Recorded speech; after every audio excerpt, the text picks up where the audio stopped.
Hello दोस्तों, आराध्या रस academy के यूट्यूब चैनल में आप सभी का स्वागत है। दोस्तों, कर्मचारी चयन बोर्ड द्वारा आयोजित राजस्थान चतुर्श्रेणी कर्मचारी भर्ती परीक्षा 2025 के नवीनतम पाठ्यक्रम के अनुसार मॉडल पेपर की टेस्ट सीरीज शुरू की गई थी, जिसमें अपने 77 मॉडल पेपर हैं वो कंप्लीट हो चुके हैं। आज अपना इसमें 78 नंबर का मॉडल पेपर है। दोस्तों, कुल 120 प्रश्न इसमें शामिल किए गए हैं और हूबहू आपको ऐसा ही पेपर है वो परीक्षा में देखने को मिलेगा। दोस्तों, अगर आपने पिछले 77 मॉडल पेपरों का अगर टेस्ट नहीं दिया है तो आप प्लेलिस्ट में जाइए, वहां पे आपको फोल्डर मिल जाएगा। चतुर्थ श्रेणी कर्मचारी मॉडल पेपर के नाम से आपको वहां फोल्डर मिलेगा, तो आप वहां जाकर पिछले मॉडल पेपरों का टेस्ट है वो अवश्य दें। और आराध्या रस एकेडमी के यूट्यूब चैनल को अगर आपने अभी तक सब्सक्राइब नहीं किया तो सब्सक्राइब जरूर करें, बेल आइकन को दबाएं, क्लास को लाइक और अपने दोस्तों के पास में शेयर जरूर करें। तो चलिए दोस्तों, शुरू करते हैं आज का अपना 78 नंबर का मॉडल पेपर। देखिए, 120 प्रश्न है वो परीक्षा में पूछे जाएंगे। 2 घंटे का ये पेपर है वो रहने वाला है और इसी पैटर्न पर अपना ये मॉडल पेपर है वो रहेगा। देखिए, सबसे पहले अपन राजस्थान भूगोल के 20 प्रश्न है वो पढ़ेंगे भाग 1 में। आपको ये भी पता होना चाहिए कि कौन से भाग में आपके कितने प्रश्न है वो सही हो रहे हैं।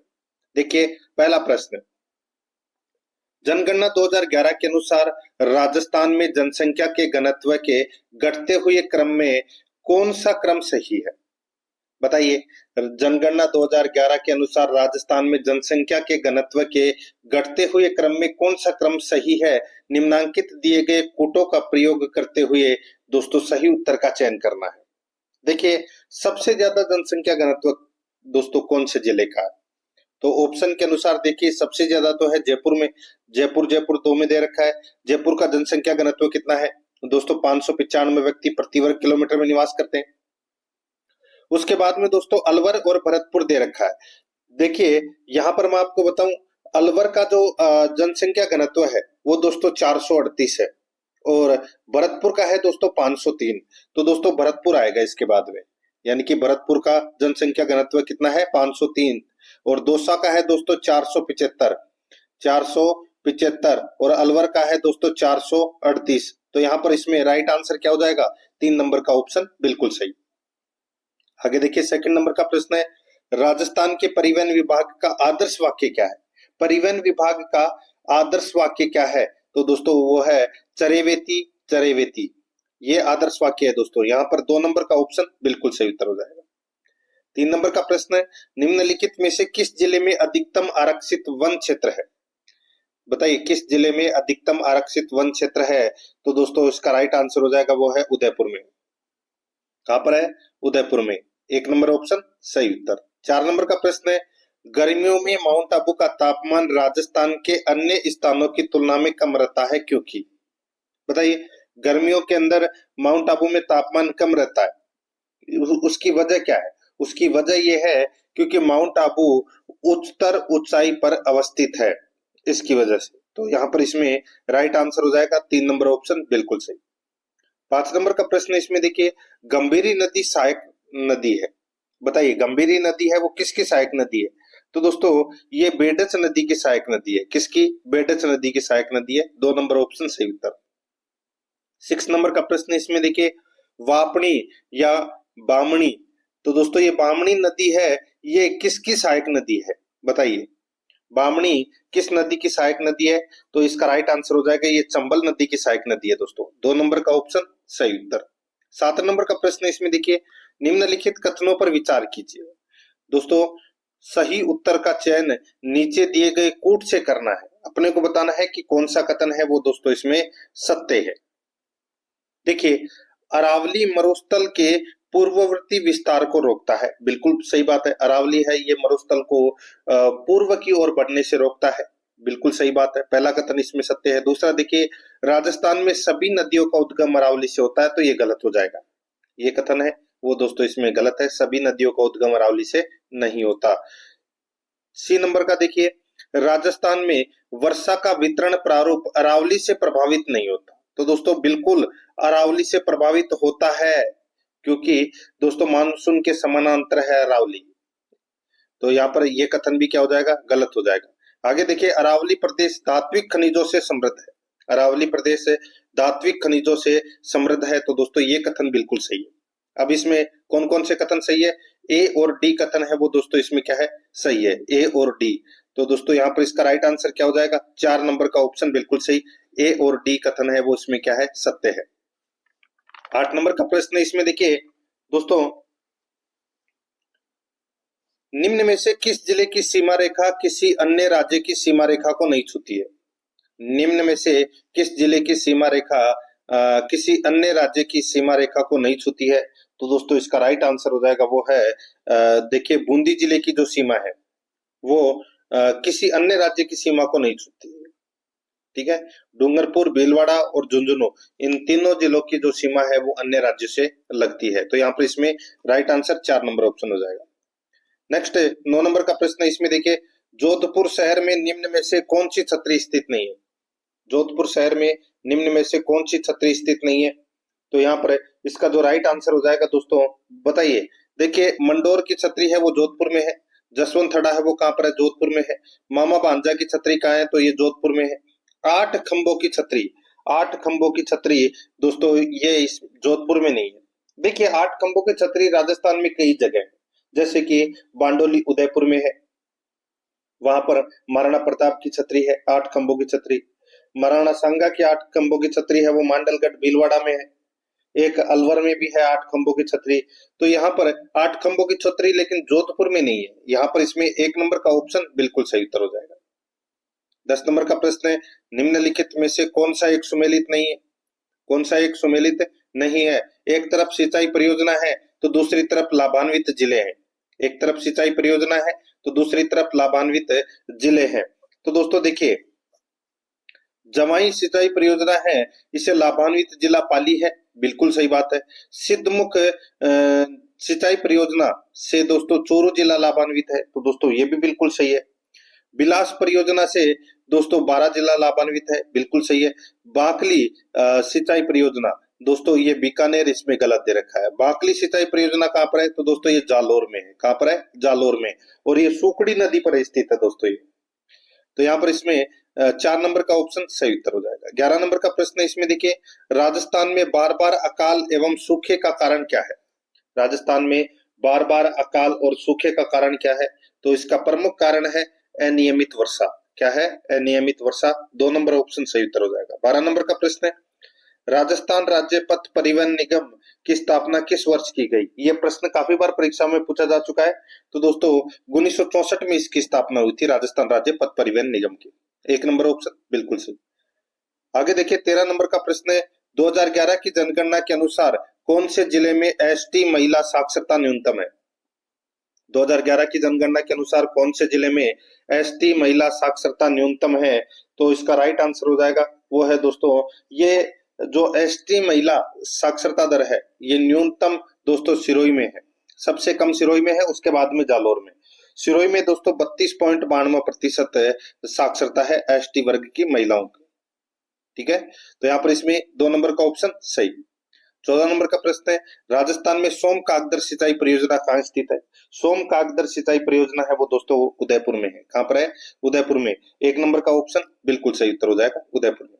15 नंबर का प्रश्न है, राजस्थान की निम्नलिखित में से कौन सी झील को रामसर वेटलैंड कन्वेंशन में शामिल किया गया है? राजस्थान की निम्नलिखित में से कौन सी झील को रामसर वेटलैंड कन्वेंशन में शामिल किया गया है? इसका सही उत्तर हो जाएगा वो है दोस्तों सांबर झील को। यहाँ पर इसमें 2 नंबर का ऑप्शन बिल्कुल सही। 16 नंबर का प्रश्न इसमें देखिए, राजस्थान में समवर्षा रेखाओं का मान किस दिशा की ओर कम होता जाता है? राजस्थान में समवर्षा रेखाओं का मान किस दिशा की ओर कम होता जाता है?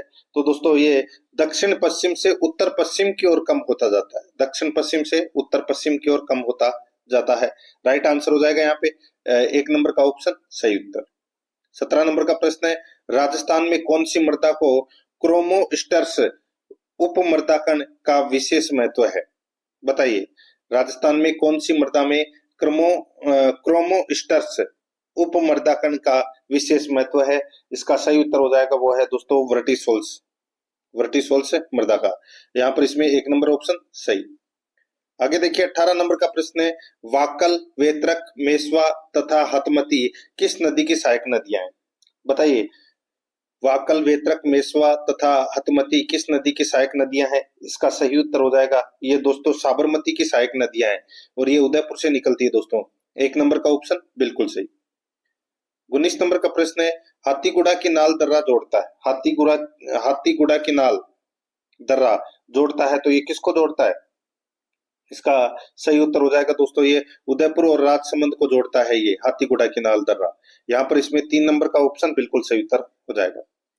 आगे देखिए 20 नंबर का प्रश्न है, भानगढ़ व सिरावास श्रेणियां स्थित है। भानगढ़ व सिरावास श्रेणियां स्थित है तो दोस्तों ये स्थित है कहाँ पर? तो ये उत्तरी अरावली में स्थित है दोस्तों ये भानगढ़ व सिरावास श्रेणियां। यहाँ पर 1 नंबर का ऑप्शन बिल्कुल सही उत्तर हो जाएगा उत्तरी अरावली। अब अपन भाग 2 के अंदर दोस्तों राजस्थान इतिहास एवं कला संस्कृति से संबंधित 20 प्रश्न है वो पढ़ेंगे सिलेबस के अकॉर्डिंग। देखिए 21 नंबर का प्रश्न है, निम्नलिखित में से कौन सा मंदिर गुर्जर प्रतिहार वास्तुशैली का नहीं है? बताइए कौन सा मंदिर गुर्जर प्रतिहार वास्तुशैली का नहीं है? तो देखिए किराड़ू का सोमेश्वर मंदिर ये गुर्जर प्रतिहार शैली से संबंधित है। ओसिया का सूर्य मंदिर ये भी गुर्जर प्रतिहार शैली से संबंधित है। गोट मांगलोद का दधीमती माता मंदिर ये भी गुर्जर प्रतिहार वास्तुशैली का है। लेकिन यहाँ पे चार चौमा का शिव मंदिर है, ये कहाँ पर है? ये कोटा में है और ये गुप्त काल से संबंधित है दोस्तों। यहाँ पर इसमें यानी कि गुप्त वंश से संबंधित है, गुर्जर प्रतिहार वास्तुशैली से संबंधित नहीं है। 4 नंबर का ऑप्शन बिल्कुल सही उत्तर हो जाएगा। 22 नंबर का प्रश्न इसमें देखिए, गैर नृत्य के समय पैरों में बांधे जाने वाली घुंघरुओं की पट्टी को कहा जाता है? गैर नृत्य के समय पैरों में बांधे जाने वाली घुंघरुओं की पट्टी को कहा जाता है तो उसको क्या कहा जाता है? तो इसका राइट आंसर हो जाएगा दोस्तों बताइए। गैर नृत्य के समय पैरों में बांधी जाने वाली घुंघरुओं की पट्टी को कहा जाता है, उसको कहा जाता है दोस्तों रमजोल। क्या कहा जाता है? रमजोल। यहाँ पर 1 नंबर का ऑप्शन बिल्कुल सही, रमजोल। 23 नंबर का प्रश्न इसमें देखिए, पुष्कर पशु मेला कब आयोजित किया जाता है? पुष्कर पशु मेला कब आयोजित किया जाता है? तो दोस्तों इसका जो राइट आंसर हो जाएगा वो है इसमें पुष्कर पशु मेला है ये दोस्तों ये आयोजित किया जाता है कार्तिक माह में आयोजित किया जाता है। 2 नंबर का जो ऑप्शन है वो इसका बिल्कुल सही उत्तर इसमें हो जाएगा, ये आपको इसमें याद रखना है। आगे देखिए दोस्तों यहाँ पर 24 नंबर का प्रश्न है, अर्ली चौहान डायनेस्टीज के लेखक हैं। अर्ली चौहान डायनेस्टीज के लेखक हैं वो कौन है? तो यहाँ पर इसका सही उत्तर हो जाएगा वो है, बताइए। अर्ली चौहान डायनेस्टीज पुस्तक के जो लेखक हैं वो है दोस्तों कौन? दशरथ शर्मा है। कौन है? दशरथ शर्मा। 1 नंबर का ऑप्शन बिल्कुल सही, दशरथ शर्मा। 25 नंबर का प्रश्न इसमें देखिए, तुरताई माता जिनका मंदिर तलवाड़ा बांसवाड़ा में स्थित है उन्हें किस और नाम से जाना जाता है? तुरताई माता जिनका मंदिर तलवाड़ा बांसवाड़ा में स्थित है उन्हें किस नाम से भी जाना जाता है? बताइए। तुरताई माता को दोस्तों त्रिपुरा सुंदरी के नाम से भी जाना जाता है, त्रिपुरा सुंदरी के नाम से भी जाना जाता है। यहाँ पर इसमें 1 नंबर का ऑप्शन सही उत्तर हो जाएगा। 26 नंबर का प्रश्न इसमें देखिए, राजस्थान के राजनीतिक एकीकरण की प्रक्रिया में कुल कितना समय लगा? राजस्थान के राजनीतिक एकीकरण की प्रक्रिया में कुल कितना समय लगा? तो दोस्तों ये समय लगा 8 वर्ष 7 माह 15 दिन। 8 वर्ष 7 माह 15 दिन का समय लगा। यहाँ पर 2 नंबर का ऑप्शन बिल्कुल सही उत्तर हो जाएगा। आगे देखिए 27 नंबर का प्रश्न है, उदयपुर में महिला मंडल 1935 की स्थापना किसने की? उदयपुर में महिला मंडल 1935 की स्थापना किसने की? तो दोस्तों इसका जो राइट आंसर हो जाएगा वो है इसमें दयाशंकर सोत्रिय। दयाशंकर सोत्रिय ने उदयपुर में महिला मंडल की स्थापना की थी। तो यहाँ पर इसमें 1 नंबर का ऑप्शन बिल्कुल सही उत्तर हो जाएगा। 28 नंबर का प्रश्न इसमें देखिए, किस व्यक्ति के कहने पर विजय सिंह पथिक राजस्थान में क्रांति का आयोजन करने के लिए खरवा ठाकुर गोपाल सिंह के पास आए? किस व्यक्ति के कहने पर विजय सिंह पथिक राजस्थान में क्रांति का आयोजन करने के लिए खरवा ठाकुर गोपाल सिंह के पास आए? यहाँ पर इसका राइट आंसर हो जाएगा वो है रास बिहारी बोस। रास बिहारी बोस। यहाँ पर 1 नंबर का ऑप्शन बिल्कुल सही उत्तर हो जाएगा।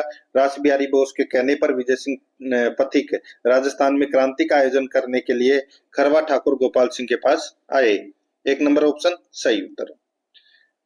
29 नंबर का प्रश्न है, अधोलिखित युद्धों का सही कालानुक्रम क्या है? यहाँ पर देखिए तराइन का जो प्रथम युद्ध है वो कब हुआ था? बताइए दोस्तों।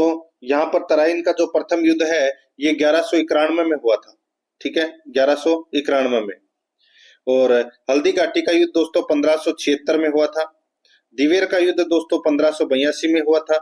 और गिरी सुमेल का युद्ध है ये दोस्तों 1544 में हुआ था। तो यहाँ पर इस प्रश्न का राइट आंसर क्या हो जाएगा, बताइए। तो दोस्तों देखिए, यहाँ पर सबसे पहले आएगा तराइन का प्रथम युद्ध, यानी कि 1, फिर 4, फिर 2, 3, ठीक है। 1, 4, 2, 3 इसका राइट आंसर हो जाएगा। 1, 4, 2, 3 कौन से ऑप्शन में है, तो यहाँ पर देखिए 4 नंबर का ऑप्शन बिल्कुल सही उत्तर हो जाएगा। 30 नंबर का प्रश्न है, राजस्थान में पाई जाने वाली उस्ता कला क्या क्या है? उस्ता कला, ये दोस्तों उस्ता कला है, ये ऊंट के चमड़े पर सोने की मीनाकारी है। यहाँ पर इसमें 4 नंबर का ऑप्शन बीकानेर में प्रसिद्ध है दोस्तों ये उस्ता कला। 4 नंबर का ऑप्शन इसका बिल्कुल सही उत्तर हो जाएगा। 31 नंबर का प्रश्न है, मान सिंह को बिहार का सूबेदार किस वर्ष नियुक्त किया गया था? तो दोस्तों इसका सही उत्तर हो जाएगा, मान सिंह को बिहार का सूबेदार है वो दोस्तों 1587 में नियुक्त किया गया था। यहाँ पर एक नंबर का ऑप्शन बिल्कुल सही उत्तर हो जाएगा। 32 नंबर का प्रश्न है, राजविलास की रचना किसने की थी? राजविलास की रचना है वो किसने की थी? तो कवि मान ने राजविलास की रचना की थी। यहाँ पर इसमें 1 नंबर का ऑप्शन बिल्कुल सही उत्तर हो जाएगा। आगे देखिए 33 नंबर का प्रश्न है, चंपाकली आभूषण शरीर के किस अंग पर पहना जाता है? चंपाकली आभूषण शरीर के किस अंग पर पहना जाता है? तो दोस्तों ये चंपाकली आभूषण है, ये दोस्तों गर्दन में पहना जाता है। यहाँ पर इसमें 4 नंबर का ऑप्शन बिल्कुल सही उत्तर इसमें हो जाएगा दोस्तों। चंपाकली आभूषण है वो कहाँ पहना जाता है? गर्दन में। 4 नंबर ऑप्शन सही। आगे देखिए, कौन सा तत्वादेय नहीं है? बताइए कौन सा तत्वादेय यंत्र नहीं है? तो दोस्तों यहाँ पर देखिए जंतर, बपंक और दुखाका, ये तीनों क्या है? तत्वादेय यंत्र है, लेकिन नागफनी नहीं है। यहाँ पर इसमें 4 नंबर का ऑप्शन सही उत्तर हो जाएगा। आगे देखिए 35 नंबर का प्रश्न है, नीमूचना किसान आंदोलन हत्याकांड राजपूताना की किस रियासत में हुआ था? नीमूचना किसान आंदोलन हत्याकांड राजपूताना की किस रियासत में हुआ था? दोस्तों इसका सही उत्तर हो जाएगा, ये हुआ था अलवर में। कहां पर हुआ था? अलवर में। 1 नंबर का ऑप्शन बिल्कुल सही, अलवर में। आगे देखिए 36 नंबर का प्रश्न है, राजस्थान का तेजाजी पशु मेला निम्नांकित नस्लों में से किस एक के लिए प्रसिद्ध है? बताइए तेजाजी पशु मेला किसके लिए प्रसिद्ध है? राइट आंसर हो जाएगा दोस्तों ये नागौरी गाय के लिए प्रसिद्ध है। 4 नंबर का ऑप्शन बिल्कुल सही। 37 नंबर का प्रश्न है, राजस्थान के संत पीपा के गुरु कौन थे? राजस्थान के संत पीपा के गुरु कौन थे? तो दोस्तों इसका राइट आंसर हो जाएगा, वो है रामानंद जी थे। कौन थे? रामानंद जी। आगे देखिए 38 नंबर का प्रश्न है, करौली का केला देवी मंदिर किस नदी के किनारे स्थित है? करौली का केला देवी मंदिर किस नदी के किनारे स्थित है? तो ये कालीसील नदी के किनारे स्थित है। 3 नंबर का ऑप्शन सही उत्तर हो जाएगा। 39 नंबर का प्रश्न है, परमवीर चक्र से सम्मानित होने वाले प्रथम राजस्थानी थे? परमवीर चक्र से सम्मानित होने वाले प्रथम राजस्थानी थे तो वो कौन थे? तो वो थे दोस्तों पीरू सिंह। कौन थे? पीरू सिंह। राइट आंसर इसमें 4 नंबर ऑप्शन हो जाएगा। आगे देखिए, अलवर राज्य प्रजामंडल का गठन किस वर्ष किया गया? अलवर राज्य प्रजामंडल का गठन है वो दोस्तों कब किया गया? तो ये 1938 में किया गया दोस्तों। 4 नंबर का ऑप्शन बिल्कुल सही। अब अपन भाग 3 के अंदर दोस्तों भारतीय संविधान से संबंधित 5 प्रश्न है वो पढ़ेंगे सिलेबस के अकॉर्डिंग, ठीक है। देखिए 41 नंबर का प्रश्न है, भारतीय नागरिकों के मौलिक कर्तव्य किस देश के संविधान से अपनाए गए थे? भारतीय नागरिकों के मौलिक कर्तव्य किस देश के संविधान से अपनाए गए थे? तो यहाँ पर इसका सही उत्तर हो जाएगा दोस्तों, वो है इसमें, बताइए भारतीय नागरिकों के मौलिक कर्तव्य किस देश के संविधान से अपनाए गए थे? तो मौलिक कर्तव्य की दोस्तों यहाँ पर बात हो रही है, तो यहाँ पर इसका सही उत्तर हो जाएगा, वो है सोवियत संघ से। तो यहाँ पर इसमें राइट आंसर 4 नंबर ऑप्शन हो जाएगा। आगे देखिए 42 नंबर का प्रश्न है, भारतीय संविधान के किस अनुच्छेद के तहत राज्यों में विधान परिषद का गठन किया जा सकता है? विधान परिषद का गठन है वो दोस्तों कौन से अनुच्छेद के तहत किया जा सकता है? तो यहाँ पर इसका राइट आंसर हो जाएगा, वो है अनुच्छेद 169 के तहत। अनुच्छेद 169 के तहत यहाँ पर 2 नंबर का ऑप्शन बिल्कुल सही उत्तर हो जाएगा। 43 नंबर का प्रश्न इसमें देखिए, भारतीय संविधान के किस अनुच्छेद में उल्लेख है कि राज्य कृषि और पशुपालन को आधुनिक और वैज्ञानिक आधार पर संगठित करने का प्रयास करेगा? बताइए भारतीय संविधान के किस अनुच्छेद में यह उल्लेख है कि राज्य कृषि और पशुपालन को आधुनिक और वैज्ञानिक आधार पर संगठित करने का प्रयास करेगा। तो दोस्तों ये कौन से अनुच्छेद में है? तो ये अनुच्छेद दोस्तों 48 में है, अनुच्छेद 48 में। यहाँ पर 4 नंबर का ऑप्शन बिल्कुल सही उत्तर हो जाएगा। 44 नंबर का प्रश्न इसमें देखिए, संविधान निर्माण के लिए निर्वाचित संविधान सभा की प्रथम बैठक निम्नलिखित में से कब आयोजित की गई? संविधान निर्माण के लिए निर्वाचित संविधान सभा की प्रथम बैठक निम्नलिखित में से कब आयोजित की गई? तो दोस्तों ये आयोजित की गई कब? तो ये 9 दिसंबर 1946 को आयोजित की गई दोस्तों। यहाँ पर 4 नंबर का ऑप्शन बिल्कुल सही, 9 दिसंबर 1946 को। ठीक है, 4 नंबर ऑप्शन सही। आगे देखिए 45 नंबर का प्रश्न है, निम्नलिखित कथनों पर विचार कीजिए। दोस्तों निम्नलिखित कथनों पर विचार करना है। यहाँ पर देखिए 3 कथन दे रखे हैं, अपने को बताना है कि इनमें से कौन सा कथन है वो सही है, कौन सा कथन सही है। यहाँ पर देखिए इसमें मौलिक अधिकार और नीति निर्देशक तत्व दोनों एक दूसरे के पूरक हैं, बिल्कुल सही बात है दोस्तों। मौलिक अधिकार सरकार के लिए आदेशात्मक होते हैं, वहीं नीति निर्देशक तत्व केवल निर्देशात्मक होते हैं, बिल्कुल सही बात है दोस्तों। आगे देखिए मौलिक अधिकार खास तौर पर व्यक्ति के अधिकारों को संरक्षित करते हैं, जबकि नीति निर्देशक तत्व पूरे समाज के हित की बात करते हैं। तो दोस्तों बिल्कुल सही बात है, यहाँ पर तीनों के तीनों कथन है वो बिल्कुल सही है, मौलिक अधिकार और नीति निर्देशक तत्व से संबंधित। तो यहाँ पर इसका राइट आंसर हो जाएगा 4 नंबर का ऑप्शन बिल्कुल सही, उपरोक्त सभी। अब अपन भाग 4 के अंदर राजस्थान पॉलिटी से संबंधित 5 प्रश्न है वो पढ़ेंगे। यहाँ पर देखिए राजस्थान की प्रथम महिला मुख्य सचिव कौन थी? प्रथम महिला मुख्य सचिव है वो दोस्तों कौन थी? यहाँ पर इसका जो राइट आंसर हो जाएगा वो है श्रीमती कुशल सिंह। श्रीमती कुशल सिंह है ये प्रथम महिला मुख्य सचिव थी, 4 नंबर ऑप्शन सही। 47 नंबर का प्रश्न है, राजस्थान के निम्नलिखित राज्यपालों में से भारत के एयर चीफ मार्शल भी रह चुके हैं। बताइए राजस्थान के निम्नलिखित राज्यपालों में से कौन भारत के एयर चीफ मार्शल भी रह चुके हैं? उनका नाम क्या है? तो दोस्तों उनका नाम है ओपी मेहरा। क्या नाम है? ओपी मेहरा। यहाँ पर 3 नंबर का ऑप्शन सही उत्तर हो जाएगा। 48 नंबर का प्रश्न इसमें देखिए, निम्न में से कौन से नेताओं के समूह है 3 या 3 से अधिक बार राजस्थान के मुख्यमंत्री रहे? बताइए कौन से नेताओं के समूह है 3 या 3 से अधिक बार राजस्थान के मुख्यमंत्री रहे हैं? इसका राइट आंसर हो जाएगा दोस्तों भैरव सिंह शेखावत रहे, हरदेव जोशी रहे, मोहनलाल सुखाड़िया रहे। ठीक है, राइट आंसर हो जाएगा यहाँ पे 1 नंबर का ऑप्शन बिल्कुल सही। आगे देखिए 49 नंबर का प्रश्न है, जयपुर में राजस्थान के उच्च न्यायालय की अस्तित्वमान स्थायी पीठ भारत के राष्ट्रपति के आदेश से वर्ष में स्थापित की गई थी। बताइए सीधा सा पूछा गया है यहाँ पे कि जयपुर में राजस्थान के उच्च न्यायालय के अस्तित्वमान स्थायी पीठ भारत के राष्ट्रपति के आदेश से कौन से वर्ष में स्थापित की गई थी? तो दोस्तों इसका राइट आंसर हो जाएगा ये 1976 में। 1976 में 3 नंबर का ऑप्शन सही उत्तर हो जाएगा। आगे देखिए यहाँ पे 50 नंबर का प्रश्न है, शोषण के विरुद्ध अधिकार या शोषण के खिलाफ अधिकार के संबंध में निम्नलिखित कथनों पर विचार कीजिए। दोस्तों निम्नलिखित कथनों पर अपने को क्या करना है? विचार करना है। यहाँ पर दोस्तों शोषण के विरुद्ध अधिकार के संबंध में पूछा गया है। ठीक है, तो इसमें देखिए दोस्तों मनुष्य जाति के अवैध व्यापार का निषेध है, इसमें बिल्कुल है। किसी किस्म के बेगार या जबरन काम करवाने का निषेध किया गया है, बिल्कुल सही है। बंधुआ मजदूरी पर रोक, ये भी शोषण के खिलाफ अधिकार में आता है। बाल मजदूरी पर रोक, ये भी इसमें आता है। शिक्षा का अधिकार नहीं आता दोस्तों इसमें, तो यहाँ पर इसमें ई नंबर का गलत हो जाएगा, बाकी ए बी सी डी इसमें क्या है सही है। तो कूट भाषा में उत्तर देना था, यहाँ पर इसका राइट आंसर हो जाएगा 2 नंबर का ऑप्शन बिल्कुल सही, ए बी सी डी इसमें क्या है सही है। भाग 5 में दोस्तों सामान्य विज्ञान से संबंधित 5 प्रश्न है वो पढ़ेंगे सिलेबस के अकॉर्डिंग।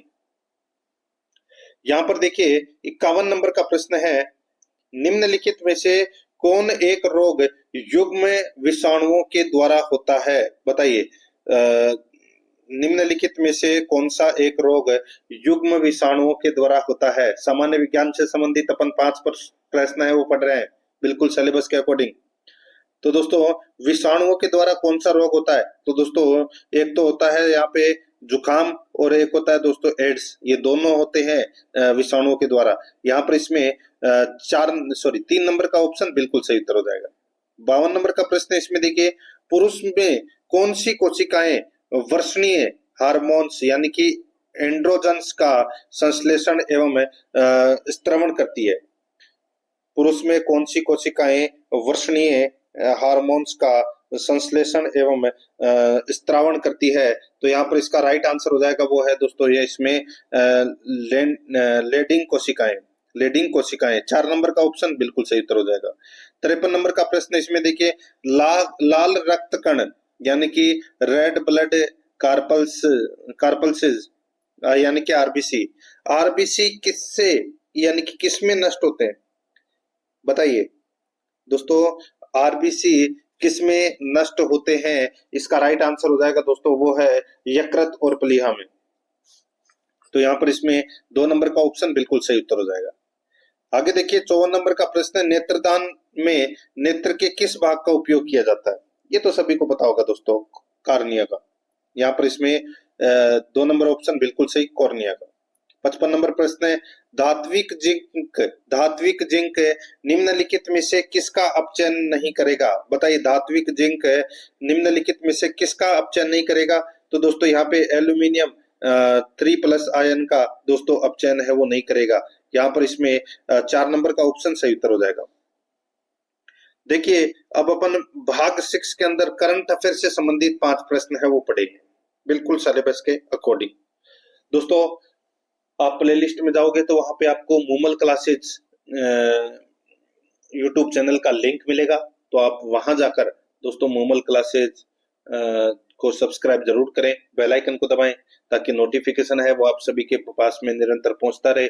वहां पर आपको दोस्तों सिर्फ और सिर्फ करंट अफेयर से संबंधित ही महत्वपूर्ण चीजें हैं वो देखने को मिलेगी दोस्तों। और आपको वहां पर टेलीग्राम का लिंक भी मिलेगा डिस्क्रिप्शन में, तो आप वहां पर जाके टेलीग्राम चैनल से भी जरूर जुड़े, ठीक है। देखिए यहाँ पे 56 नंबर का प्रश्न है, ये भारतीय करंट अफेयर के प्रश्न है 5, फिर राजस्थान करंट अफेयर के 5 प्रश्न अलग से बताऊंगा मैं आपको। 56 नंबर का प्रश्न इसमें देखिए, निम्नलिखित में से किसने फिट इंडिया फ्रीडम रन 2.0 का राष्ट्रव्यापी कार्यक्रम लॉन्च किया? निम्नलिखित में से किसने फिट इंडिया फ्रीडम रन 2.0 का राष्ट्रव्यापी कार्यक्रम लॉन्च किया? इसका राइट आंसर हो जाएगा दोस्तों, ये किसने किया था? तो ये अनुराग ठाकुर ने। यहाँ पर इसमें 2 नंबर का ऑप्शन बिल्कुल सही, अनुराग ठाकुर ने। 57 नंबर प्रश्न है, भारत के प्रधानमंत्री ने धरती आबा जनजातीय ग्राम उत्कर्ष अभियान कब लॉन्च किया गया? बताइए, भारत के प्रधानमंत्री ने धरती आबा जनजातीय ग्राम उत्कर्ष अभियान कब लॉन्च किया? तो दोस्तों ये लॉन्च किया अक्टूबर 2024 में, अक्टूबर 2024 में लॉन्च किया। 4 नंबर का ऑप्शन बिल्कुल सही उत्तर हो जाएगा। 58 नंबर का प्रश्न इसमें देखिए, पीएम सूर्यघर मुफ्त बिजली योजना में कौन सा लाभ शामिल नहीं है? पीएम सूर्यघर मुफ्त बिजली योजना में कौन सा लाभ शामिल नहीं है?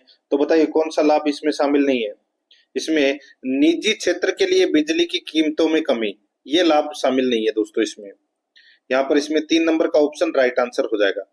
बाकी घरों के लिए मुफ्त बिजली, सरकार के लिए बिजली की कीमतों में कमी, नवीकरणीय ऊर्जा का उपयोग बढ़ाना, ये सब इसमें शामिल है। तो यहाँ पर इसमें 3 नंबर का ऑप्शन राइट आंसर हो जाएगा। 59 नंबर प्रश्न, 1 अगस्त 2024 को संघ लोक सेवा आयोग का नया अध्यक्ष किसे नियुक्त किया गया? 1 अगस्त 2024 को संघ लोक सेवा आयोग का नया अध्यक्ष किसे नियुक्त किया गया? तो उनका नाम है दोस्तों प्रीति सुदन, प्रीति सुदन। 3 नंबर का ऑप्शन बिल्कुल सही उत्तर इसमें हो जाएगा। आगे देखिए यहाँ पे 60 नंबर का प्रश्न है, सामाजिक सुरक्षा पेंशन योजना अंतर्गत पेंशन राशि बढ़ाकर कितनी की गई है? तो दोस्तों पेंशन राशि बढ़ाकर कितनी की गई है? राइट आंसर हो जाएगा 1250 रुपए प्रतिमाह है। यहाँ पर इसमें 2 नंबर ऑप्शन सही उत्तर हो जाएगा। अब अपन भाग 7 के अंदर दोस्तों राजस्थान करंट अफेयर से संबंधित 5 प्रश्न है वो पढ़ रहे हैं। यहाँ पर देखिए 61 नंबर का प्रश्न है, 8 मार्च 2025 को पन्नादाय सुरक्षा व सम्मान योजना के तहत 51,000 रुपए से सम्मानित किया गया। बताइए 8 मार्च 2025 को पन्नादाय सुरक्षा व सम्मान योजना के तहत 51,000 रुपए से सम्मानित किया गया, किसे? तो दोस्तों श्रीमती मनबर देवी जो जयपुर की हैं, इनको दोस्तों पन्नादाय सुरक्षा व सम्मान योजना के तहत इनको सम्मानित किया गया।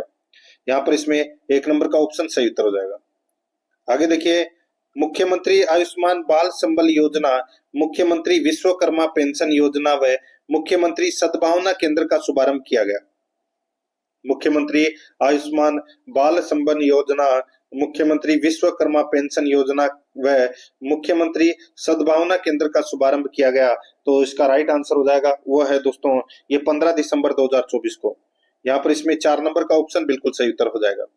63 नंबर का प्रश्न है, बजट 2025-26 में मुख्यमंत्री किसान सम्मान निधि योजना के अंतर्गत किसानों को अब 2000 रुपए की जगह कितनी राशि देने का प्रावधान किया गया है। बजट 2025-26 में मुख्यमंत्री किसान सम्मान निधि योजना के अंतर्गत किसानों को अब 2000 रुपए की जगह कितनी राशि देने का प्रावधान किया गया है। इसका राइट आंसर हो जाएगा वो है 3000 रुपए देने का इसमें प्रावधान किया गया है। यहाँ पर इसमें 2 नंबर ऑप्शन सही उत्तर हो जाएगा।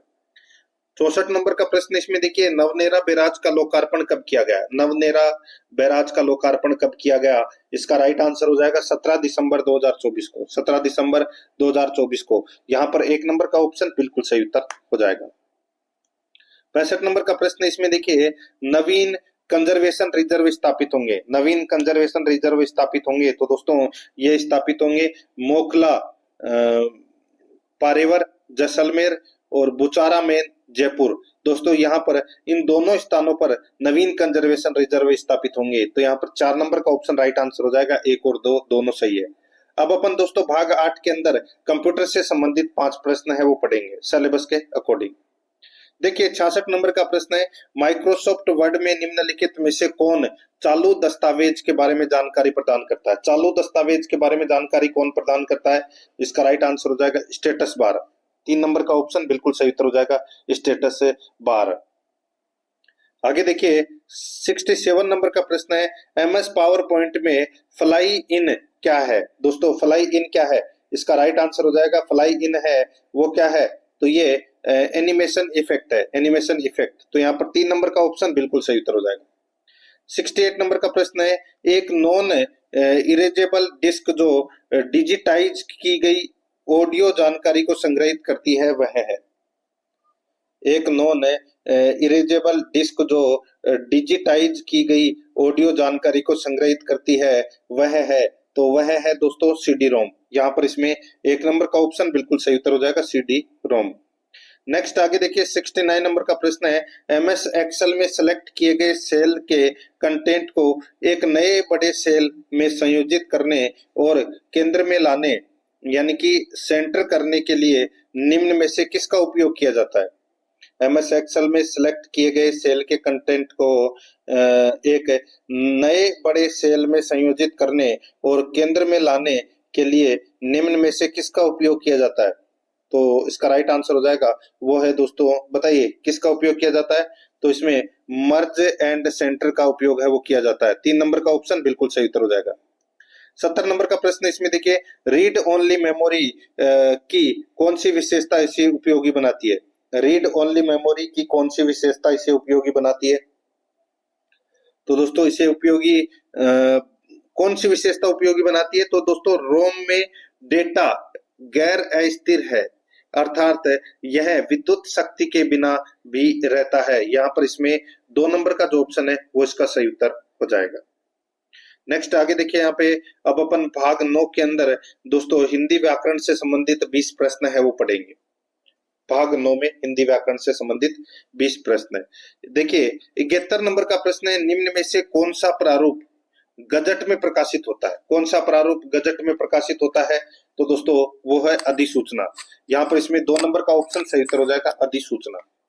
नेक्स्ट 72 नंबर का प्रश्न इसमें देखिए सुपरसेड का हिंदी परिभाषिक है तो दोस्तों इसका हिंदी परिभाषिक क्या है तो वो है अधिक्रमण करना। अधिक्रमण करना। यहाँ पर इसमें 1 नंबर ऑप्शन सही उत्तर। 73 नंबर का प्रश्न है, राणा प्रताप ने हल्दी घाटी के युद्ध में मुगल सेना के दांत खट्टे कर दिए। इस वाक्य में दांत खट्टे कर दिए मुहावरे का सही अर्थ क्या है। दांत खट्टे करना यानी कि दोस्तों बुरी तरह हरा देना। यहाँ पर इसमें 3 नंबर का ऑप्शन सही उत्तर हो जाएगा। 74 नंबर का प्रश्न इसमें देखिए, हो सकता है आज वर्षा हो। वाक्य में कौन सा काल है। हो सकता है आज वर्षा हो, तो इसमें कौन सा काल है? इसमें दोस्तों संभाव्य भविष्यत काल है, इसमें संभावना हो रही है। यहाँ पर इसमें 3 नंबर ऑप्शन सही उत्तर। 75 नंबर का प्रश्न है, निम्नलिखित में से वाक्य में शुद्ध रूप का चयन कीजिए। निम्नलिखित में से वाक्य में शुद्ध रूप का चयन कीजिए। दोस्तों शुद्ध रूप का क्या करना है? चयन करना है। यहाँ पर देखिए भारत में अनेक जातियां हैं, भारत में अनेक जातियां हैं, तो ये कथन है वो दोस्तों इसमें क्या है? बिल्कुल सही है। यहाँ पर 3 नंबर ऑप्शन सही उत्तर हो जाएगा। 76 नंबर का प्रश्न है, किस विकल्प में सभी शब्द अशुद्ध है? किस विकल्प में सभी शब्द अशुद्ध है? तो दोस्तों अशुद्ध देखिए यहाँ पे, एक तो यहाँ पे विशिष्ट दे रखा है, तो ये भी गलत हो जाएगा। शोचनीय, ये भी दोस्तों गलत है। तो यहाँ पर इसमें 4 नंबर का ऑप्शन बिल्कुल सही उत्तर हो जाएगा। ये अशुद्ध शब्द है दोस्तों। 77 नंबर का प्रश्न है, इसमें देखिए अजात शत्रु का अर्थ क्या है? अजात शत्रु का अर्थ होता है दोस्तों जिसका कोई शत्रु न जन्मा हो, वो होता है अजात शत्रु। 4 नंबर ऑप्शन सही उत्तर। नेक्स्ट है 78 नंबर का प्रश्न है, किस विकल्प में विलोम युग्म है? किस विकल्प में विलोम युग्म है? दोस्तों इसका राइट आंसर हो जाएगा, वो है इसमें देखिए द्रुत का मंद होता है, द्रुत का मंद होता है, ये युग्म बिल्कुल सही है दोस्तों। यहाँ पर इसमें 3 नंबर का ऑप्शन बिल्कुल सही। यहाँ पे देखिए तीर्थ, तीर्थ का जो विलोम होता है वो होता है दोस्तों संसार या घर, ठीक है। और मरियल का जो दोस्तों विलोम होता है मजबूत, और खोट का विलोम होता है खराब। यहाँ पर इसमें 3 नंबर ऑप्शन बिल्कुल सही उत्तर हो जाएगा। आगे देखिए शाखा मृग किस शब्द का पर्यायवाची है? तो बताइए कौन से शब्द का पर्यायवाची है शाखा मृग? इसका सही उत्तर हो जाएगा, वो है दोस्तों इसमें देखिए वानर, ठीक है। तो यहाँ पर इसका राइट आंसर हो जाएगा 1 नंबर का ऑप्शन बिल्कुल सही। यानी कि दोस्तों शाखा पर कौन रहता है? वानर ही रहता है। तो यहाँ पर इसमें 1 नंबर का ऑप्शन सही उत्तर हो जाएगा। आगे देखिए चोटी शब्द में इया प्रत्यय जोड़ने पर शब्द बनेगा। तो दोस्तों चोटी में अगर अपन इया शब्द जोड़ते हैं तो क्या हो जाएगा? चोटिया या चूटिया। तो दोस्तों इसका सही उत्तर हो जाएगा चूटिया। क्या हो जाएगा? चूटिया। चोटिया मत कर देना, ठीक है। 3 नंबर ऑप्शन सही। आगे देखिए अध्यक्ष में कौन सा उपसर्ग है? अध्यक्ष में कौन सा उपसर्ग है? तो इसका राइट आंसर हो जाएगा, वो है दोस्तों इसमें अध्यक्ष में कौन सा उपसर्ग है? इसमें दोस्तों अधि उपसर्ग है, ठीक है। अधि उपसर्ग, अधि प्लस अक्ष, ठीक है। 3 नंबर का सॉरी 2 नंबर ऑप्शन बिल्कुल सही। आगे देखिए प्रति प्लस छाया की संधि है। तो दोस्तों प्रतिच्छाया, च लगेगा दोस्तों इसमें।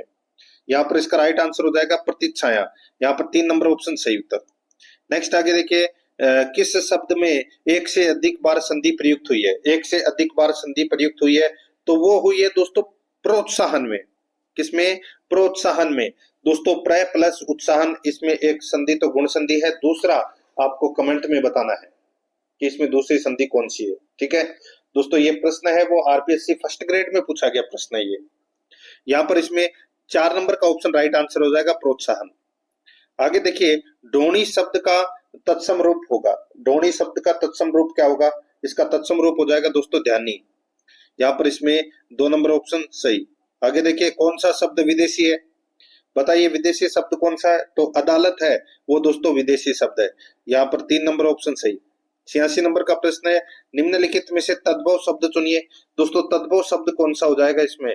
तो यहाँ पर बीक शब्द है वो क्या है? तद्भव है। 1 नंबर का ऑप्शन सही उत्तर। 87 नंबर प्रश्न, इसमें देखिए संज्ञा से निर्मित विशेषण नहीं है। संज्ञा से निर्मित विशेषण कौन सा नहीं है? तो दोस्तों यहाँ पर हसोड़, हसोड़ है वो क्या है? ये संज्ञा से निर्मित है विशेषण है। तो यहाँ पर इसमें 1 नंबर का ऑप्शन बिल्कुल सही उत्तर हो जाएगा। नहीं है, ठीक है, हसोड़ नहीं है संज्ञा से निर्मित विशेषण। बाकी धार्मिक है, लालची है और धनी है। यहाँ पर 1 नंबर का ऑप्शन सही।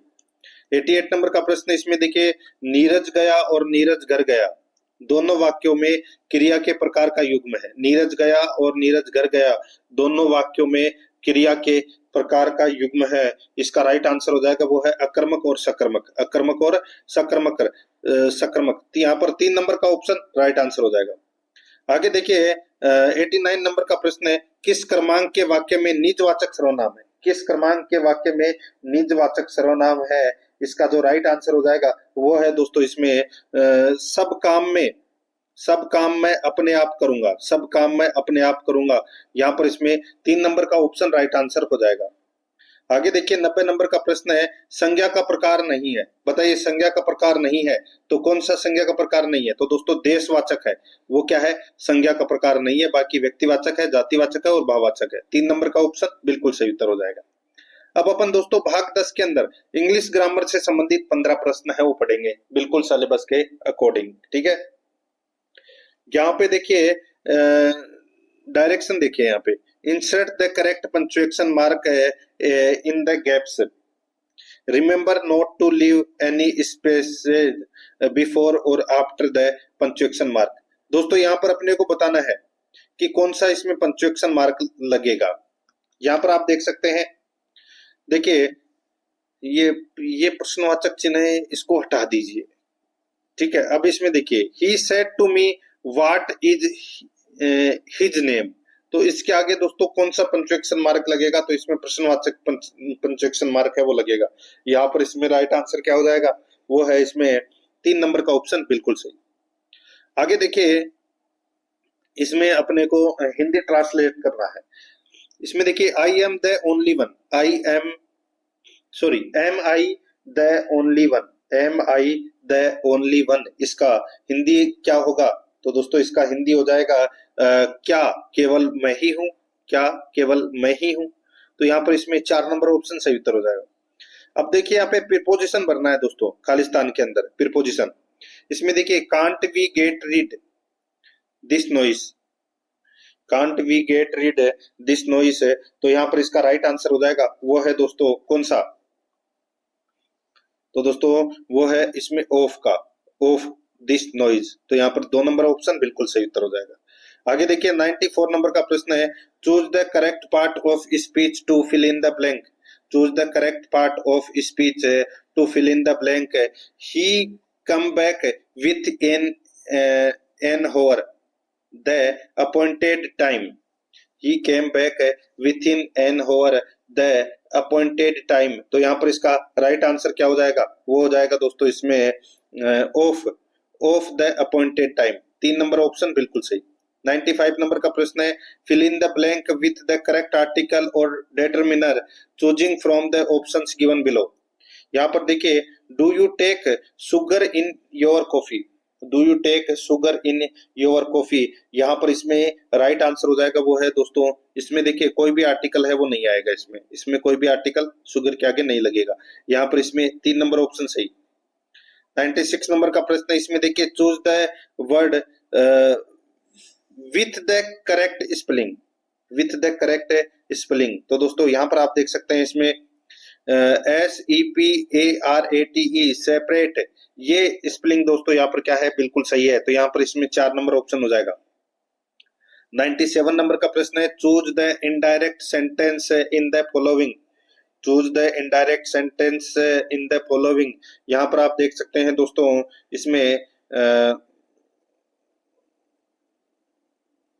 The horse and carriage are at the door. तो दोस्तों यहाँ पर इसमें 3 नंबर का ऑप्शन बिल्कुल सही उत्तर हो जाएगा, ये इनकरेक्ट सेंटेंस है दोस्तों। ठीक है, यहाँ पर इसमें 3 नंबर ऑप्शन हो जाएगा। आगे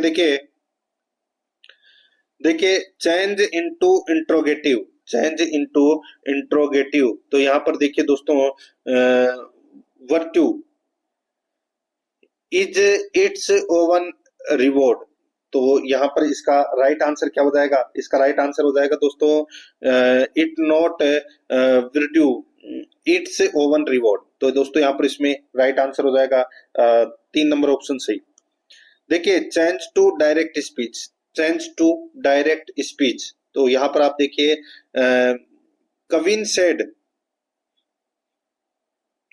that he wanted to meet my parents. तो दोस्तों इसका जो डायरेक्ट स्पीच है वो क्या बनेगा? तो इसका डायरेक्ट स्पीच बनेगा Kavin said I want to meet your parents. तो यहाँ पर इसमें 1 नंबर ऑप्शन बिल्कुल सही उत्तर हो जाएगा। आगे देखिए 100 नंबर का प्रश्न है, इसमें from the given alternatives choose the one which best express the given sentence in indirect direct speech. तो यहाँ पर देखिए काला सेड टू राधा, काला सेड टू राधा, यानी कि Kala said to Radha, who were do you speaking to over the phone. तो दोस्तों यहाँ पर इसका राइट आंसर क्या हो जाएगा, बताइए। तो इसका राइट आंसर हो जाएगा दोस्तों, देखिए सेट टू का क्या हो जाएगा, आस्क्ड हो जाएगा। तो यहाँ पर Kala asked Radha who she had been speaking to over the phone. तो यहाँ पर 4 नंबर ऑप्शन सही उत्तर हो जाएगा। 101 नंबर का प्रश्न है, change the following sentence from active to passive, they use video for teaching the student. They use video for teaching the students. तो यहाँ पर इसमें 1 नंबर का जो ऑप्शन है वो इसका बिल्कुल सही उत्तर क्या हो जाएगा, बताइए।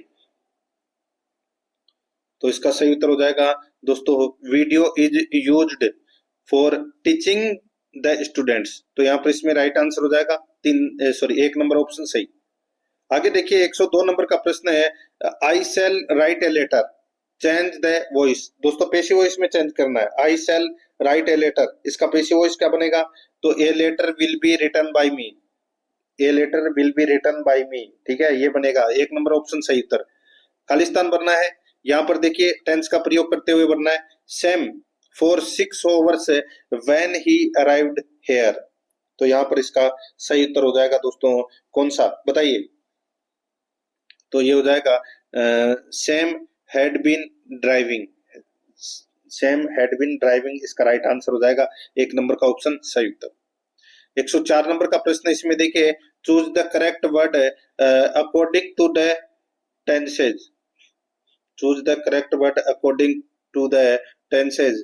तो इसमें देखिए Jyoti the gold medal last year, Jyoti the gold medal last year. तो यहाँ पर इसका राइट आंसर क्या हो जाएगा, ये हो जाएगा दोस्तों, Jyoti won the gold medal last year. यहाँ पर 3 नंबर का ऑप्शन सही उत्तर। 105 नंबर का प्रश्न इसमें देखिए, डायरेक्ट इनडायरेक्ट स्पीच। इसमें देखिए Kiran asked me, did you see the cricket match on television last night. तो दोस्तों इसका राइट आंसर क्या हो जाएगा, इसका राइट आंसर हो जाएगा किरण आस्क्ड मी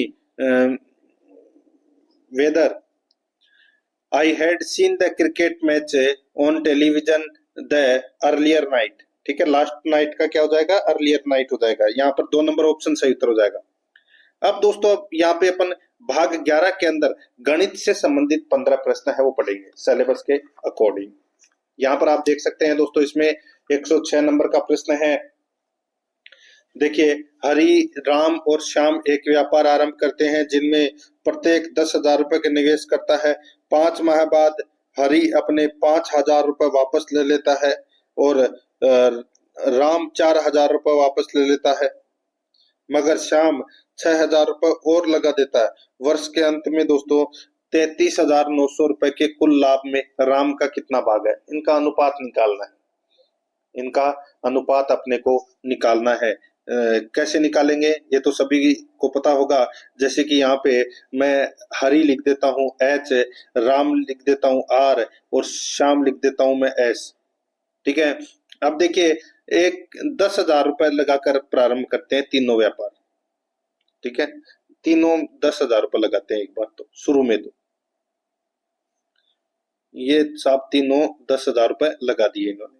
अब देखिए 5 माह बाद हरि अपने 5,000 रुपए वापस ले लेता है, यानी कि इसने 5 महीने तक तो लगाई, फिर उसके बाद में इसने क्या किया, 5,000 रुपए निकाल लिए। अब इसके पास में कितने बचे, 5,000। ठीक है, 5,000 रुपए बचे, 5,000 ये 7 महीने के लिए लगाता है। ठीक है, उसी प्रकार दोस्तों यहाँ पे कौन, राम 4,000 रुपए वापस ले लेता है। तो यहाँ पे 10,000 इंटू 5, अब 10 में से दोस्तों 4 गए तो कितने बचे, 6,000। अब ये 6,000 है वो 7 महीने के लिए लगाता है। ठीक है, ये दोस्तों मगर श्याम 6,000 रुपए और लगा देता है, श्याम है वो 6,000 रुपए और लगा देता है। भाई 10,000 इंटू 5 तो करना ही है, इसके अलावा दोस्तों इसमें 6,000 रुपए और लगा देता है, यानी कि उसके पास कितने हो गए, 16,000 रुपए। तो यहाँ पे 16,000 इंटू 7, बस इनको जोड़ लीजिए, इनको जोड़ के और दोस्तों इनका अनुपात निकाल लीजिए। जैसे कि यहाँ पे 10,000 इंटू 5 कितने होते हैं, 50,000, और 5,000 इंटू 7 कितने होते हैं, तो ये 35,000। तो 50,000 और दोस्तों 35,000 कितने हो गए, 85,000। तो दोस्तों ये तो अपने हो गए 85,000। उसी प्रकार 50,000 और 6 सत्ते 42,000, ये हो गए दोस्तों 92,000। ठीक है, और यहाँ पे 10,000 इंटू 5 50,000, तो ये हो गए, और 16,000 इंटू 7, ठीक है, तो ये कितने हो गए, ये हो गए दोस्तों 1,12,000। तो यहाँ पे दोनों को जोड़ोगे तो कितना आ जाएगा, तो ये आ जाएगा 1,62,000। कितना आ जाएगा, 1,62,000। तो मैं आपको एक बार फिर से बता देता हूँ दोस्तों, ये अपनी हरि के पास कितने थे, तो ये 85,000 थे। ठीक है, और राम के पास है वो दोस्तों 92 यानी कि 92,000 थे, और श्याम के पास है वो दोस्तों 1,62,000 थे। अब यहाँ पर इनका अनुपात निकालना है, तो 3 जीरो से 3 जीरो कट गई, 3 जीरो से 3 जीरो कट गई। अब अपने पास में बचे 85, 92 और 162। ठीक है, अब यहाँ पर कुल लाभ दे रखा है अपने को 33,900। अपने को राम का लाभ निकालना है, तो राम का अनुपात कितना है, राम का अनुपात 92 है। तो यहाँ पे 92 बटे अनुपातों का योग कितना है, अनुपातों का योग दोस्तों 85 प्लस 92 प्लस 162 कर लेना, इंटू दोस्तों 33,900। ठीक है, बस इनको काट देना है, अनुपात अनुपातों का योग नीचे लिख देना, 92 प्लस 85 प्लस 162। ठीक है, और काट देना, राइट आंसर आपके पास में आ जाएगा कितना, तो ये आ जाएगा 9,200। ये राम का लाभ निकल कर आ जाएगा दोस्तों, 3 नंबर ऑप्शन सही उत्तर। 107 नंबर का प्रश्न, इसमें देखिए, यदि ए अनुपात बी 5:9 है, बी अनुपात सी 6:11 है, तो ए सी का मान क्या होगा, ए सी का मान है वो क्या होगा, तो सीधा सा है ए बी और सी। तो यहाँ पे 5:9 और इसका है दोस्तों 6:11। बस 56 30, 9 6 54 और 11 9 99। बस काट लीजिए, तो ये 3 से कट रहे हैं, ये दोस्तों 10 बार कट गया, ये 33 बार कट गया, तो 10:33 बिल्कुल सही है। कौन सा ऑप्शन है, 3 नंबर का। तो यहाँ पर इसमें राइट आंसर हो जाएगा, ए और सी का ही तो पूछा है, तो यहाँ पर इसमें 3 नंबर ऑप्शन सही। आगे देखिए 108 नंबर का प्रश्न है, 1296 रुपए की राशि 16 सहित 2/3 वार्षिक चक्रवर्ती ब्याज की दर से कितने वर्ष में 2401 रुपए हो जाएगी, बताइए कितने वर्ष में 2401 रुपए हो जाएगी। तो यहाँ पर इसका राइट आंसर क्या हो जाएगा, बताइए भाई। देखिए एक वर्ष का मिश्रधन मैं आपको बता देता हूँ यहाँ पे, तो 1296 इंटू दोस्तों 16 सही 2/3 है, तो यहाँ पर क्या हो जाएगा 116 सही 2/3 बटे 100। ठीक है, तो यहाँ पर इसको मल्टीप्लाई करोगे तो दोस्तों कितना आ जाएगा, 116 इंटू 3 करोगे प्लस 2 यानी कि 350/3 अपन लिख सकते हैं यहाँ पे। तो इसको अपन ऐसे भी लिख सकते हैं कि 1296 इंटू दोस्तों कितना 350/3 इंटू 1/100। बस इसको सोल्व कर लीजिए, कितना आ जाएगा दोस्तों, ये आ जाएगा 1512। ठीक है, ये एक वर्ष का मिश्रधन आ गया। अब दूसरे वर्ष का मिश्रधन निकालना है, तो 1512 इंटू 350/300 कर लेना, तो दूसरे वर्ष का भी निकला जाएगा। तीसरे का निकालना है, तो दोस्तों जो दूसरे का निकला है मिश्रधन 2 वर्ष का 1764 निकला है। ठीक है, तो ऐसे ही अपने को निकालना है, तो इसका जो राइट आंसर हो जाएगा कितने वर्ष में हो जाएगा ये, तो ये दोस्तों 4 वर्ष में 2401 रुपए हो जाएगा। यहाँ पर इसमें 2 नंबर ऑप्शन सही उत्तर हो जाएगा। आगे देखिए, एक निश्चित साधारण ब्याज की दर पर 2400 रुपए का 5 वर्ष का मिश्रधन 2760 रुपए हो जाता है। यदि ब्याज की दर 2% अधिक होती तो मिश्रधन कितना होता, बताइए। सीधा सा है, देखिए 2400 रुपए पर 5 वर्ष का 2 वर्ष से अतिरिक्त ब्याज निकालना है, तो यहाँ पर 2400 इंटू 2/100 इंटू 5 कर लीजिए, कितना आ जाएगा 240। 240 इसमें जोड़ दीजिए, 2760 में 240 जोड़ोगे तो कितना आ जाएगा, तो दोस्तों 3000। तो यहाँ पर यही अपना सही उत्तर हो जाएगा, 2 नंबर ऑप्शन सही। 110 नंबर प्रश्न है, 1/2 का दशमलव 1/2 प्रतिशत का दशमलव भिन्न में क्या होगा, तो दशमलव भिन्न में क्या होगा, तो इसको अपन ऐसे लिख सकते हैं 1/2 इंटू 1/100, तो इसको अपन लिख सकते हैं 1/200। तो इसको अपन 1/200 को यहाँ पर लिख सकते हैं 0.005। तो यहाँ पर इसमें 2 नंबर का ऑप्शन सही उत्तर। आगे देखिए 111 नंबर का प्रश्न है, यदि ए की आय बी की आय से 30% अधिक है तो बी की आय ए की आय से कितने प्रतिशत कम है। देखिए सीधा सा हो जाएगा, यहाँ पे ए और यहाँ पर बी।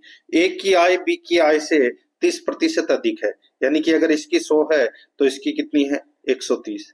तो बी की आय से ए की आय,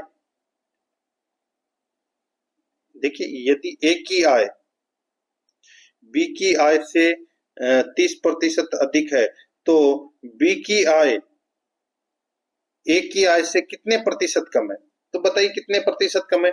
तो दोस्तों सीधा सा हो जाएगा 30/130 इंटू 100, बस काट लीजिए इसको। इसको काटोगे तो कितना आ जाएगा 23 से 1/13% कम है। यहाँ पर इसमें 3 नंबर का ऑप्शन सही उत्तर। नेक्स्ट आगे देखिए 112 नंबर प्रश्न है, एक दुकानदार अंकित मूल्य पर 10% की छूट देता है, उसे 8% लाभ कमाने हेतु अंकित मूल्य को क्रय मूल्य से कितने प्रतिशत अधिक रखना होगा। दोस्तों यहाँ पर देखिए सीधा सा है, आप मान लीजिए कोई वस्तु है वो 100 रुपए की है, उसके ऊपर अपन कितना अंकित करें कि अगर अपन 10% की छूट दें तो 8% लाभ कमा ले। ऑप्शन के अनुसार आप देख सकते हैं, ठीक है। तो सीधा सा हो जाएगा यहाँ पे दोस्तों, या तो आप ऐसे कर सकते हैं, अंकित मूल्य निकालना चाहते हैं ना तो क्रय मूल्य कितना है 100 रुपए, लाभ कितना 8%, तो विक्रय मूल्य कितना, तो दोस्तों 108 रुपए। छूट है वो 10% की है, तो यहाँ पे 108 इंटू 100/90, ठीक है, बस 100/90 कर लीजिए, निकल के आ जाएगा विक्रय मूल्य कितना 120। तो यहाँ पर इसका राइट आंसर हो जाएगा, इसमें 100 रुपए की वस्तु थी 120 रुपए में बेच रहा है, यानी कि 20% अधिक रखना होगा। यहाँ पर इसमें 4 नंबर ऑप्शन सही। आगे देखिए, एक सब्जी विक्रेता 1 रुपए में 2 की दर से नींबू खरीद कर 3 रुपए में 5 की दर से बेचता है, तो उसका लाभ प्रतिशत बताइए। उसका लाभ प्रतिशत होगा, देखिए 1 रुपए में 2 खरीदता है, ठीक है, यानी कि 50 पैसे प्रति नींबू, ठीक है। नींबू का दोस्तों विक्रय मूल्य कितना दे रखा है 3 रुपए में 5, ठीक है, यानी कि वो 60 पैसे प्रति नींबू है वो बेच रहा है। तो सीधा सा हो जाएगा, दोनों में अंतर कितना हो जाएगा 10 पैसे का अंतर है। तो दोस्तों यहाँ पे 10/10 भाई इतने का ही तो अंतर है, 0.50 इंटू 100 कर लीजिए, तो सीधा सा हो जाएगा यहाँ पे 20%। यहाँ पे इसमें 3 नंबर का ऑप्शन बिल्कुल सही। 114 नंबर का प्रश्न है, 7 संख्याओं का औसत 5 है, तो ये 7 इंटू 5 कर लीजिए, कितना 35। पहली 6 संख्याओं का औसत 4 है, तो 6 इंटू 4 कर लीजिए, कितना हो जाएगा 24। तो 7वीं संख्या क्या होगी 35 में से 24 घटा दीजिए, कितना बचे 11। यही अपना राइट आंसर हो जाएगा 3 नंबर ऑप्शन। आगे देखिए, 5 वर्ष पहले एबीसीडी की औसत आयु 45 वर्ष थी, तो कितनी है भाई कितने सदस्य हैं, तो 4 है, तो 4 इंटू 45 कर लीजिए, कितना हो जाएगा 180। अब 180 में दोस्तों 20 और जोड़ना है, क्योंकि 5 वर्ष पहले की बात कर रहा है ये, तो कितना हो जाएगा, तो दोस्तों ये हो जाएगा 200, ठीक है भाई, 5 वर्ष पहले की बात कर रहा है, तो 5 सभी में जुड़ेंगे, तो 4 है, तो 5 इंटू 4 20 हो जाएंगे, ठीक है। यदि ई को शामिल कर लिया जाए तो इन पांचों की वर्तमान औसत आयु 49 है, तो सीधा सा जाएगा 5 इंटू 49 कर लीजिए, कितना हो जाएगा बताइए, तो ये हो जाएगा 245, कितना हो जाएगा 245। तो ई की वर्तमान आयु कितनी है भाई, ई की वर्तमान आयु कितनी है 245 में से 200 गए तो कितने बचे 45, यही अपना सही उत्तर हो जाएगा। यहाँ पर इसमें 3 नंबर ऑप्शन सही। नेक्स्ट आगे देखिए, 4 से आरंभ करते हुए 5 क्रमागत सम संख्याओं का औसत ज्ञात कीजिए। तो दोस्तों राइट आंसर हो जाएगा यहाँ पे 4 से आरंभ करते हुए, तो यहाँ पे 4 प्लस 6 प्लस 8 प्लस 10 प्लस 12 बटे 5, बस। तो 6 और 4 10, 10 और 8 18, 18 और 10 28, 28 और 12 40, 40 में दोस्तों 5 का भाग दे लीजिए, कितना आ जाएगा 8।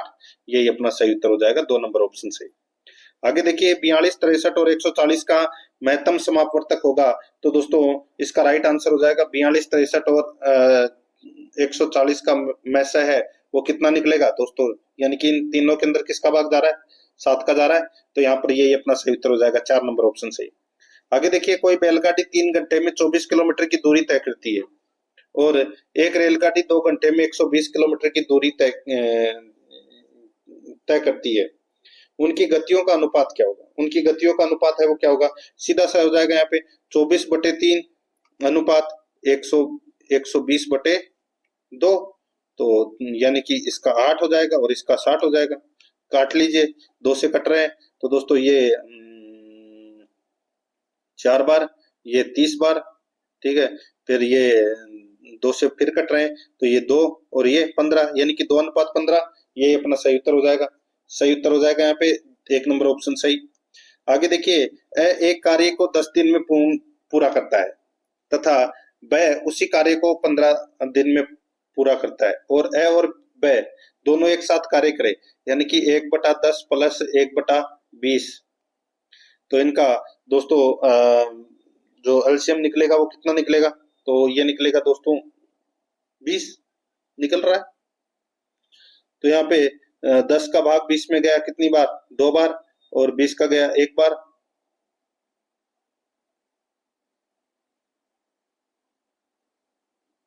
ठीक है, ऐसे नहीं होगा, ये ऐसे नहीं होगा, ये होगा। देखिए यहाँ पे 10 दिन में पूर्ण करता है ए, और ब उसी कार्य को 15 दिन में पूरा करता है। तो यहाँ पर सीधा सा हो जाएगा दोस्तों 10 × 15 बटे 10 + 15, ठीक है, दोनों मिलकर कार्य करेंगे। तो यहाँ पर इसका राइट आंसर कितना हो जाएगा, 6 दिन। इसको आप काटोगे तो 6 दिन आ जाएगा, 4 नंबर ऑप्शन सही। देखिए, निम्न सारणी किसी देश के खाद्यान्न के आयात की मात्रा एवं मूल्य प्रदर्शित करती है। खाद्यान्न की कीमत प्रति टन सबसे कम किस वर्ष में थी? सबसे कम कौन से वर्ष में थी? सबसे कम है वो दोस्तों, देखिए यहाँ पे